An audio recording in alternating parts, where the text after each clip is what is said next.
নমস্কার বন্ধুরা, চলে এসেছি অনুরাগের ছোঁয়ার নতুন একটি আপডেটস নিয়ে। আজকের গল্পের শুরুতেই আপনারা দেখতে পাবেন চারু বলে, কফিটা তো গরম ছিল, তোমার জিভটা কি পুড়ে গেল? সূর্যের মুখটা গরম কফিতে পুড়ে যায়। এরপর সূর্য বলে, না না, আমি ঠিক আছি, কিন্তু তুমি কি বলছিলে বলো তো? এরপর চারু বলে, আমি এটাই বলছিলাম যে পুরনো অভ্যাসগুলো যদি ফিরে আসে তাহলে তো কোনো ক্ষতি নেই। এরপর সূর্য বলে, যেটা হয়ে গেছে সেটা গেছে, আর কখনো ফিরে আসবে না। আর তুমি সোজাসুজি বলো তো কি বলতে চাইছো? এরপর চারু বলে, তুমি ঠিক কি বলতে চাইছো বলো তো? এরপর চারু বলে, জানো তো এসএস, আমার মায়ের না কবিতা পড়ার খুব শখ ছিল। উনি কবিতা পড়তেন, কিন্তু আমার ওসব ধাত নেই। আমি তো কলকাতায় বড় হইনি, কিন্তু আমার একটা লাইন মনে আছে। লাইনটা হচ্ছে যে, রাতের তারা দিনের আলোর গভীরে নাকি লুকিয়ে থাকে। এই লাইনটা না আমার মনের মধ্যে একেবারে গেঁথে গেছে। এরপর চারু সূর্যকে বলে, কোনো ক্ষতি নেই, পুরনো অভ্যেস ফিরে আসতেই পারে। এই কথাটা শুনে সূর্য কফিটা ফেলে চলে যায়। এরপর চারু বলে, আচ্ছা, sorry SS, I am sorry, আমি তোমাকে এইভাবে টোন্ট করতে চাইনি, কিন্তু আমি জানি না তোমাকে কেন বারবার আমি কথা শোনাচ্ছি। এরপর সূর্য বলে, না না, আমার কিছু মনে হয়নি। আসলে তোমার যদি মনে হয় যে তুমি আমাকে এরকম কথা শুনিয়ে তোমার বুকের জ্বালা চড়বে, তাহলে ঠিক আছে, তোমার যা ইচ্ছে তুমি বলতে পারো, মনের মধ্যে কিছু রেখো না চারু। আমি যদিও হার্ট হই, তাহলে বন্ধু হিসেবে আমি এটুকু সহ্য করে নেব। আর চারু, কেউই ফিরে আসবে না। আর আমি চাইলেও সবকিছু ঠিক করতে পারবো না। আমি তো আমার মেয়ের জন্য আমার ইচ্ছেগুলো প্রকাশ করতে পারবো না। আমার মেয়ে যেটা চায় সেটাই আমাকে করতে হবে। আমি চাইলেও দীপার কাছে যেতে পারবো না। পরের মুহূর্তে দেখা যায় অলি চারুকে আর তার বাবাকে খুঁজছে। তখন তারা দুজনই উপরে যায়। অলি চারুকে বলে, আচ্ছা চারু, তুমি কিন্তু আর কোথাও যাবে না, আমাকে ছেড়ে আর কখনোই যাবে না। তুমি এখানেই থেকে যাও না, বলো তো এখানে থাকবে তো? আই এম সরি চারু। সূর্য বলে, তুমি এরকম আর কখনো করবে না। তুমি এরকম কেন করেছো বলো তো? আর তোমার যদি কিছু হয়ে যায় তাহলে আমার কি হতো? আমি তো মরে যেতাম। এরপর অলি তার বাবাকে জড়িয়ে ধরে সরি বলে। অলি তার বাবাকে বলে যে, তোমাদের মধ্যে যে ভুল বোঝাবুঝিটা হয়েছে সেটা মিটিয়ে নাও না। আর মা তো বলেইছে যে আমাদের মাঝখানে আর আসবে না। আমরা তিনজন আবার আমাদের সংসারটাকে আবার নতুন করে শুরু করি। এরপর সূর্য বলে যে, এটা বড়দের বিষয়, আর তোমার এই বিষয়ে কোনো কথা বলতে হবে না, আমরা দুজনই পরে কথা বলবো। এরপর দেখা যায় যে সূর্যর ফোনে দীপা ফোন করে। দীপা ফোন করে বলে যে, আচ্ছা, জয় তো এখানে আছে, জয় তো মুম্বাই শহরে আছে, আপনি কি আপনার ভাইয়ের সাথে একটি বারের জন্য দেখা করবেন না? সূর্য বলে, আচ্ছা, আমি আমার ভাইয়ের সাথে দেখা করব না দীপা? আচ্ছা, তুমি কেমন আছো? এরপর দীপা বলে, আমি ঠিক আছি। অলি ঠিক আছে তো? আসলে ওই সময় আমি ওকে একটু বেশি বকাবকি করে দিয়েছিলাম। এরপর সূর্য বলে, তুমি চিন্তা করো না, সোনা ঠিক আছে। দীপা সূর্যকে বলে, আপনার তো উচিত আপনার ভাইয়ের সাথে দেখা করা, ও কেমন আছে। আর হ্যাঁ, ও তো আর আপনার স্ত্রী নয় যে ওকে ডিভোর্স দিয়ে ওর কাছ থেকে দূরে সরে যাবেন, ও আপনার ভাই। এরপর ফোনটা রেখে দেয়। তখন উর্মি এসে বলে, তুই আমাদের জন্য দাদাইয়ের কাছে তুই ছোট হলি। এরপর দীপা বলে, আমি কারোর কাছে ছোট হইনি।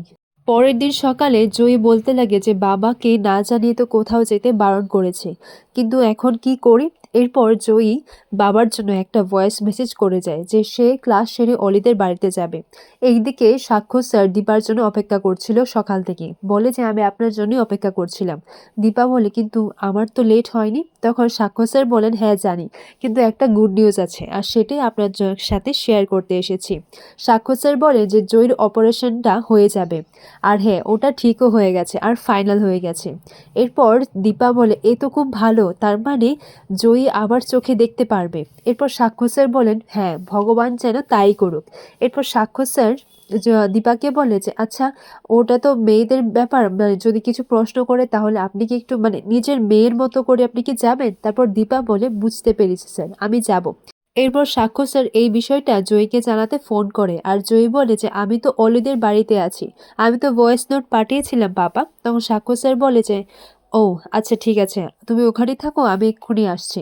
এরপর সাক্ষ্য স্যার দীপাকে বলে যে, আপনি যদি মানে আমি তো আপনাকে জোর করতে পারি না, আপনি যাবেন? এরপর দীপা বলে, ঠিক আছে, আমি যাব। এরপর এইদিকে দেখা যায় যে জয়ীকে দেখে অলি খুব খুশি হয় এবং তাকে জড়িয়ে ধরে। অলি বলে, তোমাকে দেখেই না আমার সব ভালো হয়ে যায়। এইদিকে জয়ী জানতে এসেছে যে অলির বাবাকে। জয়ী মনে মনে এটাই ভাবতে লাগে যে আমি যদি একবার ওনার আওয়াজটা শুনি তাহলে তো আমি বুঝতে পারবো। জয়ী যখন আমার নামটা জানতে চায় তখন সেখানে চারু এসে পড়ে এবং তাদের সাথে কথা বলতে শুরু করে দেয়। এর পরের মুহূর্তে দেখা যায় দীপা জয়দের বাড়িতে এসে ওদের জন্য ব্রেকফাস্ট বানাচ্ছে এবং দীপা জয়কে বলে, কালকে যেই ঘটনাটা তুমি আমার সাথে আর সাক্ষ্য স্যারের সাথে করেছো সেটা আর যেন দ্বিতীয়বার না হয়। তুমি যেভাবে ওনাকে অপমান করেছো, আর তোমার মনে আছে তুমি আমাকে কি কি বলেছিলে? এরপর জয় বলে, বৌদিদি প্লিজ, আর তুমি যদি এখানে থাকতে চাও তাহলে কিন্তু সকাল সকাল অন্য কারোর বিষয়ে ভালো ভালো জ্ঞান দিতে আসবে না। এখানে থাকতে গেলে কিছু কথা মেনে চলতে হবে। এরপর উর্মি বলে, দিদি আমি ওর হয়ে তোর কাছে ক্ষমা চাইছি, তুই প্লিজ কিছু মনে করিস না। এরপর দিব্যা বলে, আসলে আমি এখানে থাকতে চাইনি, আর আমি তো এখানে এসেছি তোদের সকালে একটু ব্রেকফাস্ট বানিয়ে খাওয়াবো বলে, একটু সুবিধের জন্য। আর আমি দ্বীপের টানে এসেছি, আর আমার থাকাতে যদি তোদের অসুবিধা হয় তাহলে আমি এখান থেকে চলে যাচ্ছি। আর হ্যাঁ, আমি কিন্তু আর বরদাস্ত করব না আমার মেয়ে বা আমার দেওর আমাকে কেন কথা শোনাবে, আমি এটা মেনে নেব না, আর আমি না চুপ করে থাকবো। এরপর এই কথা বলে হঠাৎ করে দীপার একটা ফোন আসে, বলে যে খুব জরুরি, রেস্টুরেন্টে কি একটা ঘটে গেছে, তাড়াতাড়ি আসতে। এরপর উর্মি জয়কে বলে, আমার জীবনে আমার সাপোর্ট সিস্টেম শুধুমাত্র আমার দিদি, সেটা অন্তত কেড়ে নিও না। আমার হেল্প করছো না তা ভালো, কিন্তু এটা কেড়ে নিও না। এইদিকে দেখা যায় যে জয়ী এটাই বলতে লাগে যে আমাকে যে করে হোক ওদের বের হওয়ার আগে আমাকে জানতেই হবে যে অলির বাবাকে। ওনার আওয়াজটা শুনতে পেলেই তো আমি বুঝে যাব যে সেটা বাবা, আর অলি হচ্ছে সোনা হিংসেকুটি। এরপর সূর্য সেখানে আসে এবং ফোনে কথা বলছে। চারু বলে, এই তো এসএস তো এসে গেছে। সূর্য ব্যস্ত থাকায় জয়কে সে অ্যাটেনশন দিতে পারেনি। আগামী পর্বে দেখা যায় অলি জয়ীকে বলে, তুমি তো এখন দেখতে পারবে, আর তুমি সবার আগে কাকে দেখতে চাও, বাবাকে? এরপর সেখানে দেখা যায় যে সূর্য আসে। অলি বলে, এই তো হচ্ছে জয়ী আমার বাবা, ডক্টর সূর্য সেনগুপ্ত। এই কথাটা শুনে জয়ী বলে, বাবা? এরপর সূর্যর কাছে ছুটে চলে যায় জয়ী, বলে যে আমার মা কোথায় বলো, আমার মা কোথায়? আর এমন সময় দেখা যায় যে দীপা আর সাক্ষ্য স্যারও সেই মুহূর্তে পৌঁছে যায়।